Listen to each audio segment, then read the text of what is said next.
ಪಿತನ ಸುತನ ಮತ್ತು ಪವಿತ್ರಾತ್ಮರ ನಾಮದಲ್ಲಿ ಆಮೇನ್.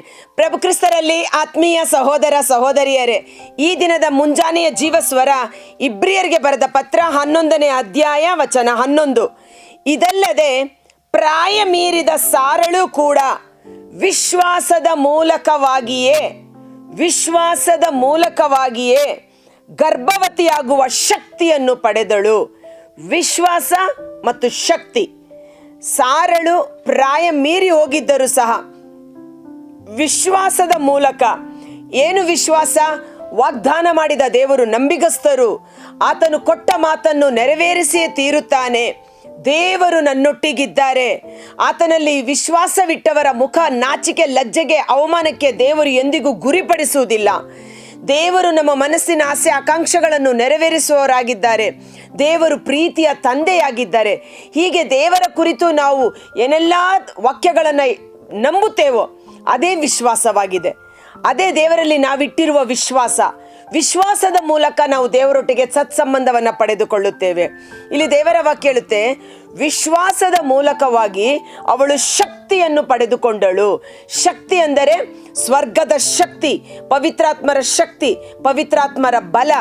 ನಿನಗೆ ಜಯ ದೊರಕುವುದು ನಿನ್ನ ಸ್ವಂತ ಶಕ್ತಿ ಸಾಮರ್ಥ್ಯದಿಂದಲ್ಲ, ನಿನ್ನ ಜ್ಞಾನದಿಂದಲೂ ಅಲ್ಲ, ಬದಲಿಗೆ ದೇವರ ಆತ್ಮರ ಬಲದಿಂದಲೇ, ಆತ್ಮರ ಶಕ್ತಿಯಿಂದಲೇ. ಈಕೆ ಸರ್ವೇಶ್ವರನ ವಾಕ್ಯವನ್ನು ನಂಬುವುದರ ಮೂಲಕ ಶಕ್ತಿಯನ್ನು ಪಡೆದುಕೊಂಡಳು. ಅಂದರೆ ಪವಿತ್ರಾತ್ಮರ ಶಕ್ತಿ ಆ ಸಾರಳಲ್ಲಿ ಕಾರ್ಯ ಮಾಡುವಂತೆ ವಿಶ್ವಾಸ ಅದಕ್ಕೆ ಕಾರಣವಾಯಿತು. ಮತ್ತೆ ಮರಿಯಮ್ಮನವರು ಸಹ ದೇವರ ವಾಕ್ಯವಾದಾತನು ಹೇಗೆ ನನ್ನೊಳಗೆ ಗರ್ಭಧರಿಸಲು ಸಾಧ್ಯ ಎಂದು ಕೇಳುವಾಗ, ಸ್ವರ್ಗದ ಶಕ್ತಿ, ಪರಾತ್ಪರ ದೇವರ ಶಕ್ತಿ ನಿನ್ನ ಮೇಲೆ ಇಳಿದು ಬರುವುದು. ಅಸಾಧ್ಯವಾದದ್ದು ನಿನ್ನಲ್ಲಿ ಸಾಧ್ಯವಾಗುವುದು. ಇಲ್ಲಿ ನನಗೆ ಬಹಳ ಇಷ್ಟವಾದದ್ದೇನೆಂದರೆ, ಆ ಸ್ವರ್ಗದ ಶಕ್ತಿಯನ್ನ ಈ ಮಹಿಳೆಯರು ಪಡೆದುಕೊಂಡರು. ಮಾತೆ ಮರಿಯಮ್ಮನವರಾಗಲಿ ಸಾರಳಾಗಲಿ ಅನೇಕ ಪವಿತ್ರ ಗ್ರಂಥದಲ್ಲಿ ಉಲ್ಲೇಖಿಸಲ್ಪಟ್ಟಿರುವ ಮಹಿಳೆಯರು. ಹೆಣ್ಣೆ, ನೀನು ಸಾಮಾನ್ಯಳಲ್ಲ, ಧೈರ್ಯದಿಂದಿರು.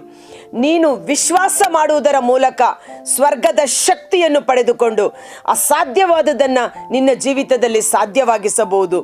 ಆ ಶಕ್ತಿಯ ಮೂಲಕ ಸಾರಳು ಮುದಿಪ್ರಾಯನಾಗಿದ್ದ ಅಬ್ರಹಾಮ ದೊಡ್ಡ ಸಂತತಿಗೆ ಪಿತಾಮಹನಾಗುವಂತ ಕಾರ್ಯಕ್ಕೆ ಆಕೆ ಕೈ ಜೋಡಿಸಿ ಕಾರಣಕರ್ತಳಾದಳು. Praise the Lord, hallelujah. ಕುಟುಂಬವನ್ನ ಕಟ್ಟಿ ಎಬ್ಬಿಸಿದಳು ಎಂಬುದಾಗಿ. ಪ್ರಾಯ ಮೀರಿದ ಸಾರಳು ಕೂಡ ವಿಶ್ವಾಸದ ಮೂಲಕವಾಗಿಯೇ ಗರ್ಭವತಿಯಾಗುವ ಶಕ್ತಿಯನ್ನು ಪಡೆದಳು.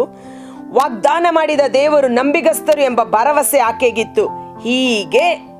ಹೀಗೆ ಒಂದು ಹೆಣ್ಣು ಮಗಳು ಮನಸ್ಸು ಮಾಡಿದರೆ ಆಕೆ ಏನನ್ನು ಬೇಕಾದರೂ ಸಾಧಿಸಬಹುದು ಎಂದು. ಕೋಪ ಏನು ಹೇಳ್ತಾರಲ್ಲ, ಮುನಿದರೆ ಒಲಿದರೆ ನಾರಿ, ಮುನಿದರೆ ಮಾರಿ ಅನ್ನುವ ರೀತಿಯಲ್ಲಿ ಒಂದು ಹೆಣ್ಣು ಮೆಚ್ಚಿಕೊಂಡರೆ ಕುಟುಂಬದಲ್ಲಿ ನಾರಿಯಾಗಿ, ಸ್ತ್ರೀಯಾಗಿ ಅಲಂಕೃತಳಾಗಿರುತ್ತಾರೆ. ಅದೇ ಆಕೆ ಕೋಪಗೊಂಡರೆ ಇಡೀ ಕುಟುಂಬವನ್ನೇ ಅಲ್ಲೋಲ ಕಲ್ಲೋಲ ಮಾಡಿಬಿಡುತ್ತೆ ಅನ್ನುವ ರೀತಿಯಲ್ಲಿ ಕುಟುಂಬವನ್ನು ಕಟ್ಟುವ ಮತ್ತು ಕೆಡವುವ ಶಕ್ತಿಯನ್ನು ದೇವರು ವಿಶೇಷವಾಗಿ ಹೆಣ್ಣು ಮಕ್ಕಳಿಗೆ ಕೊಟ್ಟಿದ್ದಾರೆ. ಈ ವಾಕ್ಯದಲ್ಲಿ ನಾವು ನೋಡ್ತೇವೆ, ಹೇಗೆ ಸಾರಳು ದೇವರಲ್ಲಿ ವಿಶ್ವಾಸವಿಟ್ಟು ತನ್ನ ಗಂಡನಿಗೆ ದೇವರು ಮಾಡಿದ ವಾಗ್ದಾನ ನೆರವೇರಲು ಶಕ್ತಿಯನ್ನು ಪಡೆದುಕೊಂಡಳು. ದೇವರ ವಾಗ್ದಾನ ತನ್ನ ಗಂಡ ಅಬ್ರಹಾಮನಲ್ಲಿ ನೆರವೇರಬೇಕಾದರೆ ಹೆಂಡತಿಯಾದ ಸಾರಳ ಒಂದು ಸಹಾಯ ಅಥವಾ ಕೋವರ್ಕರ್, ಸಹಬಾಧ್ಯಸ್ಥ, ಸಾರಳ ಒಂದು ವಿಶ್ವಾಸ, ಸಾರಳ ಒಂದು ಶರೀರದ ಶಕ್ತಿ ಅಲ್ಲಿ ಬಹಳ ಮುಖ್ಯವಾಗಿದ್ದುದನ್ನು ನಾವು ನೋಡುತ್ತೇವೆ. ಹೇಗೆ ದೈವ ಯೋಜನೆ, ವಾಕ್ಯವಾದಾತನು ಮನುಷ್ಯನಾಗಲು ಮಾತೆ ಮರಿಯಮ್ಮನವರು ತನ್ನ ಶರೀರವನ್ನು ಒಪ್ಪಿಸಿಕೊಟ್ಟರು. ಸೊ ಇಲ್ಲಿ ಒಂದು ಕುಟುಂಬವನ್ನು ಕಟ್ಟಿ ಎಬ್ಬಿಸಲು ಗಂಡು ಮತ್ತು ಹೆಣ್ಣು ಇಬ್ಬರು ಸಮಬಾಧ್ಯಸ್ಥರು, ಕೋವರ್ಕರ್ಸ್, ಸಹಕಾರ್ಮಿಕರು. ಇದರಲ್ಲಿ ಒಬ್ಬರು ಬಲಹೀನರಾಗಿದ್ದರೂ ಸಹ ಮತ್ತೊಬ್ಬರು ಬಲಶಾಲಿ ಆದರೆ ಬಲಹೀನನಾದ ವ್ಯಕ್ತಿಯನ್ನು ಸಹ ಬಲಶಾಲಿಯನ್ನಾಗಿ ಮಾರ್ಪಡಿಸಬಹುದು. ಇವತ್ತು ದುಃಖಿಸಬೇಡಿ, ನಿರಾಶೆಗೆ ಒಳಗಾಗಬೇಡಿ. ಇವತ್ತು ನಿಮ್ಮ ಕುಟುಂಬದ ಸ್ಥಿತಿಗತಿಗಳು ಏನೇ ಆಗಿದ್ದರು ನೋಡಿ, ಹೀಗೆ ಮೃತಪ್ರಾಯನಾಗಿದ್ದ ಒಬ್ಬ ವ್ಯಕ್ತಿ ಆಕಾಶದ ನಕ್ಷತ್ರಗಳಂತೆಯೂ ಸಮುದ್ರ ತೀರದ ಮರಳಿನಂತೆಯೂ ಅಸಂಖ್ಯಾತವಾದ ಸಂತತಿಗೆ ತಂದೆಯಾಗಲು ಸಾರಳು ಅಲ್ಲಿ ಕಾರ್ಯ ಮಾಡಿದಳು ಎಂಬುದಾಗಿ. ಈ ಇಬ್ರಿಯರಿಗೆ ಬರೆದ ಪತ್ರ 11ನೇ ಅಧ್ಯಾಯ ವಿಶ್ವಾಸ ವೀರರ ಪಟ್ಟಿ. ಇದರಲ್ಲಿ ಮಹಿಳೆಯರ ಕುರಿತು ಹೆಚ್ಚಾದ ಅಂಶವಿದೆ. ಇನ್ನೊಂದು ವಾಕ್ಯ ಹೇಳುತ್ತೆ, ವಿಶ್ವಾಸದಿಂದಲೇ ಮಹಿಳೆಯರು ಮೃತರಾಗಿದ್ದ ತಮ್ಮವರನ್ನು ಮರಳಿ ಜೀವಂತವಾಗಿ ಪಡೆದುಕೊಂಡರು. ಈ ವಾಕ್ಯವನ್ನು ಮೊದಲೇ ನಾನು ಕಳೆದ ದಿನಗಳಲ್ಲಿ ವಿವರಿಸಿ ಹೇಳಿದ್ದೇನೆ. ಹೇಗೆ ಮಹಿಳೆಯರು ನಂಬಿಕೆಯ ಮೂಲಕ ತಮ್ಮ ಮೃತಪಟ್ಟವರನ್ನು ಮರಳಿ ಪಡೆದುಕೊಂಡರು. ಇವತ್ತು ನಮ್ಮ ಕುಟುಂಬದಲ್ಲಿ ಆಧ್ಯಾತ್ಮಿಕವಾದ ಮರಣ, ದೇವರ ಪಾಲಿಗೆ ಸತ್ತವರಾಗಿ ಪ್ರಾರ್ಥನಾ ಜೀವನವಿಲ್ಲ, ಪಾಪ ನಿವೇದನೆ ಮಾಡುವುದಿಲ್ಲ, ಬಲಿಪೂಜೆಗೆ ಹೋಗುವುದಿಲ್ಲ, ಗಂಡ ಕುಡಿತಾನೆ, ಮಕ್ಕಳು ಅಡಿಕ್ಟ್ಸ್ ಆಗಿದ್ದಾರೆ, ಕುಟುಂಬದಲ್ಲಿ ಸ್ಥಿತಿಗತಿಗಳು ಏರುಪೇರಾಗಿದೆ, ಅಂಥವರನ್ನೆಲ್ಲ ಮರಳಿ ಪಡೆದುಕೊಂಡರು. ದಾವಿದರಸ ಹೇಳ್ತಾನೆ, ನಾನು ಕುರಿಗಳನ್ನು ಮೇಯಿಸುತ್ತಿದ್ದಾಗ ತೋಳವೋ ಸಿಂಹವೋ ಕರಡಿಯೋ ನನ್ನ ಕುರಿಗೆ ಬಾಯಿ ಹಾಕಿದರೆ, ಅಯ್ಯಯ್ಯೋ ತೋಳ ಬಂದ್ಬಿಟ್ಟಿದೆ, ಸಿಂಹ ಬಂದ್ಬಿಟ್ಟಿದೆ ಎಂದು ನಾನು ಭಯಪಟ್ಟು ಓಡಿ ಹೋಗುತ್ತಿರಲಿಲ್ಲ. ಬದಲಿಗೆ ಆ ತೋಳದ ಸಿಂಹದ ಬಾಯಿಯನ್ನು ಸೀಳಿ ನನ್ನ ಕುರಿಯನ್ನು ನಾನು ಕಾಪಾಡುತ್ತಿದ್ದೆ. ಆದ ಕಾರಣ ದಾವೀದನನ್ನ ದೇವರು ಒಳ್ಳೆಯ ಕುರುಬನಾಗಿ ಇಸ್ರಾಯೇಲ್ ಜನಾಂಗದ ಅರಸನನ್ನಾಗಿ ನೇಮಕ ಮಾಡಿದರು. ಇಂದು ನಮ್ಮ ಕುಟುಂಬಗಳಲ್ಲಿ ಈ ಮರಣಾವಸ್ಥೆಯಲ್ಲಿರುವ ವ್ಯಕ್ತಿಗಳನ್ನು, ದೇವರಿಂದ ದೂರವಾಗಿರುವ ವ್ಯಕ್ತಿಗಳನ್ನು ಮತ್ತೆ ಮರಳಿ ಜೀವಕ್ಕೆ ಪಡೆದುಕೊಳ್ಳುವ ಶಕ್ತಿ ದೇವರು ನಮಗೆ ಕೊಟ್ಟಿದ್ದಾರೆ. ಮುಂದಿನ ವಾಕ್ಯ ಬಹಳ ಅದ್ಭುತಕರವಾದದ್ದು. ಇಬ್ರಿಯ 11:35 ಅರ್ಧ ಭಾಗ ಆಯ್ತಲ್ಲ, ಇನ್ನೂ ಅರ್ಧ ಭಾಗ. ಕೆಲವರು ಇದಕ್ಕಿಂತ ಶ್ರೇಷ್ಠವಾದ ಪುನರುತ್ಥಾನವನ್ನು ಪಡೆಯುವ ಉದ್ದೇಶದಿಂದ ಬಿಡುಗಡೆಯನ್ನು ನಿರಾಕರಿಸಿ ಹಿಂಸೆ ಬಾಧೆಗಳಿಗೆ ತುತ್ತಾಗಿ ಮರಣವನ್ನಪ್ಪಿದರು. ಹೆಂಗಸರ ಬಗ್ಗೆ ಬರುವಾಗ ಅನೇಕರು ಬಿಡುಗಡೆಯನ್ನು ನಿರಾಕರಿಸಿ ಮರಣಕ್ಕೆ ತಮ್ಮ ಶರೀರವನ್ನು ಒಪ್ಪಿಸಿಕೊಟ್ಟರು. ಕಾರಣ ಅವರು ಪುನರುತ್ಥಾನದಲ್ಲಿ ನಂಬಿಕೆ ಇಟ್ಟಿದ್ದರು. ಇವತ್ತು ಅನೇಕ ಕುಟುಂಬಗಳಲ್ಲಿ ಹೆಣ್ಣು ಮಕ್ಕಳು ಗಂಡನ ಒಂದು ಹಿಂಸೆ ತಾಳಲಾರದೆ ನನಗೆ ಈ ಗಂಡನಿಂದ ಬಿಡುಗಡೆ ಬೇಕು ಎಂದು ಬಹಳ ಸುಲಭವಾಗಿ ಡೈವರ್ಸ್ ತಗೋತಾರೆ. ಬಿಡುಗಡೆ, ಈ ಗಂಡ ಸರಿ ಇಲ್ಲ, ಈ ಗಂಡ ಕುಡಿತಾನೆ, ಈ ಗಂಡ ಹೊಡಿತಾನೆ, ಈ ಗಂಡ ಹಾಗೆ ಹೀಗೆ, ಅಥವಾ ಏನೋ ಒಂದು ಕ್ಷುಲ್ಲಕ ಕಾರಣಗಳಿದ್ದರೂ ಸಹ ಬಿಡುಗಡೆ.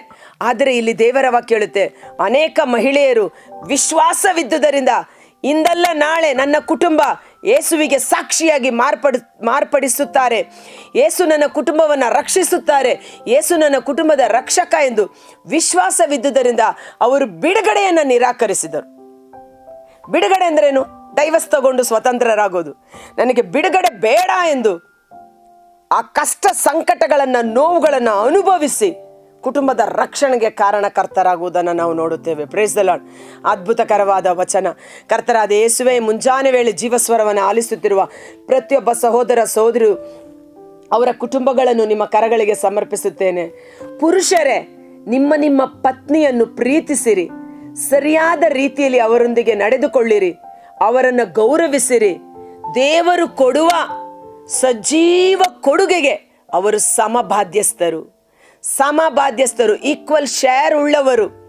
ದೇವರು ನಿಮಗೆ ಕೊಡಲಿರುವ ಸಜೀವ ಕೊಡುಗೆ, ನಿತ್ಯ ಜೀವದ ಸೌಭಾಗ್ಯ, ದೇವರ ಆಶೀರ್ವಾದಗಳಿಗೆ ನಿನ್ನ ಹೆಂಡತಿ ಸಹ ಸಮಬಾಧ್ಯಸ್ಥರು ಎಂದು ಅರಿತುಕೊಂಡು ಅವರನ್ನು ಗೌರವಿಸಿ ಪ್ರೀತಿಸಿರಿ. ಆಗ ನಿಮ್ಮ ಪ್ರಾರ್ಥನಾ ಜೀವನಕ್ಕೆ ತಡೆ ಉಂಟಾಗುವುದಿಲ್ಲ ಎಂದು 1 ಪೇತ್ರ 3ನೇ ಅಧ್ಯಾಯ ವಚನ 7. ಹೆಣ್ಣು ಮಕ್ಕಳು ಅಬಲೆಯರು ಮಾತ್ರವಲ್ಲ, ಅವರು ದೇವರ ಸಜೀವ ಕೊಡುಗೆಗೆ ಪುರುಷನೊಂದಿಗೆ ಸಮಬಾಧ್ಯಸ್ಥರು ಎಂಬುದನ್ನು ಅರಿತು ಅವರನ್ನು ಪ್ರೀತಿಸಿ ಗೌರವಿಸಿ ಒಳ್ಳೆಯ ರೀತಿಯಲ್ಲಿ ನೀವು ನಡೆದುಕೊಳ್ಳಿರಿ ಎಂಬುದಾಗಿ. ಅದೇ ರೀತಿಯಲ್ಲಿ ಹೆಣ್ಣು ಮಕ್ಕಳು, ಬುದ್ಧಿಯುಳ್ಳ ಸ್ತ್ರೀ ತನ್ನ ಕುಟುಂಬವನ್ನು ಕಟ್ಟಿ ಎಬ್ಬಿಸುತ್ತಾಳೆ, ದಡ್ಡ ಸ್ತ್ರೀ ತನ್ನ ಕುಟುಂಬವನ್ನು ನಾಶ ಮಾಡುತ್ತಾಳೆ. ಇಂದು ನೀನು ದೇವರಲ್ಲಿ ವಿಶ್ವಾಸವಿಟ್ಟಿದ್ದೆ ಆದರೆ, ಯೇಸು ನನ್ನ ರಕ್ಷಕ, ಯೇಸು ನನ್ನ ದೇವರು, ಕರ್ತರಾದ ಯೇಸುವನ್ನು ನಾನು ನಂಬಿರುವಾಗ ನನ್ನ ಇಡೀ ಕುಟುಂಬ ರಕ್ಷಣೆ ಹೊಂದುವುದು ಎಂದು ನೀನು ವಿಶ್ವಾಸದಿಂದ ಪ್ರಾರ್ಥನೆ ಮಾಡಿ ವಿಶ್ವಾಸದಿಂದ ಕುಟುಂಬವನ್ನು ನಡೆಸಿದ್ದೆ ಆದರೆ, ಆ ಸ್ವರ್ಗದ ಶಕ್ತಿ ಪವಿತ್ರಾತ್ಮರು ನಿನ್ನನ್ನು ಬಲಪಡಿಸುವರು. ಸ್ವರ್ಗದ ಶಕ್ತಿ ಪವಿತ್ರಾತ್ಮರು ನಿನ್ನೊಳಗಿದ್ದು ಮಹತ್ ಕಾರ್ಯಗಳನ್ನು ಮಾಡುವರು. ಸ್ವರ್ಗದ ಶಕ್ತಿ ಪವಿತ್ರಾತ್ಮರು ನಿಮ್ಮನ್ನು ಅನಾಥರನ್ನಾಗಿ ಬಿಟ್ಟು ಹೋಗುವುದಿಲ್ಲ. ನಿಮ್ಮೊಳಗೂ ನಿಮ್ಮೊಡನೆಯೂ ವಾಸ ಮಾಡುವ ಪರಿಶುದ್ಧಾತ್ಮರು ಕುಟುಂಬವನ್ನು ಜಯಿಸಿ ಅದನ್ನು ಸತ್ಯದ ದಾರಿಯಲ್ಲಿ ಮುನ್ನಡೆಸಲು ಹೋಗಲು ಬೇಕಾದ ಕೃಪಾಶೀರ್ವಾದವನ್ನು ಯಥೇಚ್ಛವಾಗಿ ಅನುಗ್ರಹಿಸುವಂತೆ ಯೇಸುವಿನ ಅದ್ಭುತಕರವಾದ ನಾಮದಲ್ಲಿ ಪ್ರಾರ್ಥಿಸಿ ಬೇಡಿ ಹೊಂದಿಕೊಳ್ಳುತ್ತೇವೆ. ಆಮೇನ್.